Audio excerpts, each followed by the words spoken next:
Plastic in your arteries? New evidence rings a cardiovascular alarm. You heard that right, not just in oceans or fish. Microplastics and nanoplastics have been found inside human artery plaque, and people with higher plastic loads appear to face greater risks of stroke, heart attack, and even death. It sounds wild, so let's keep our cool and stick to the data. First study, 257 patients undergoing carotid endarterectomy, the procedure to remove plaque from a neck artery feeding the brain. Roughly 60% of those plaques contained microplastics, mostly polyethylene. 12% contained PVC. After nearly 3 years of follow-up, people with plastic particles in their plaque were about 4.5 times more likely to suffer a major cardiovascular event than those without. That's not a rounding error. Second study. Researchers compared plaques from stroke survivors with healthy artery samples. Symptomatic plaque held 51 times more micro and nanoplastics than healthy arteries.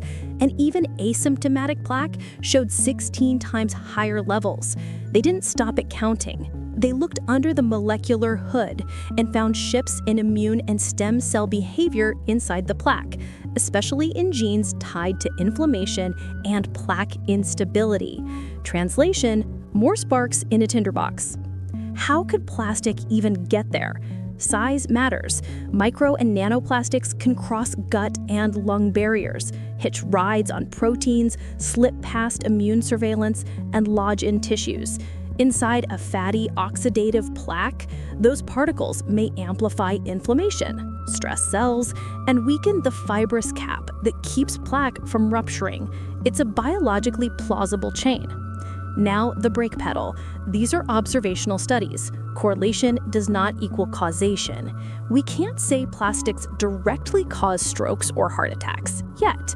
Sample sizes are still modest. Untangling how much plastic adds to risk versus sitting alongside other factors, smoking, diet, air pollution, remains tough. We need larger cohorts, dose response data, and intervention trials. Still, the signal is concerning. Plastic isn't just a beach problem, it may be a vascular problem. If future research confirms this link, prevention playbooks will have to account for a new invisible exposure woven into modern life. What can you do now? Practical, no drama. Cut avoidable plastic contact. Skip single-use plastics when you can. Don't microwave food in plastic. Favor glass or stainless steel for storage and hot drinks. Mind indoor air. Ventilate while cooking. Consider a HEPA purifier if you live near traffic or spend hours indoors. Laundry smarts. Use colder, shorter cycles. Consider a lint filter or fiber-catching back to reduce synthetic microfibers. Lock in heart basics. Plants on your plate, regular exercise, solid sleep, and tight control of blood pressure, lipids, and blood sugar. More stable plaque equals lower risk, plastic or not. Bottom line, plastic doesn't just float in the sea. It might be cruising your bloodstream. The evidence is jarring, but not definitive. Don't panic, act smart.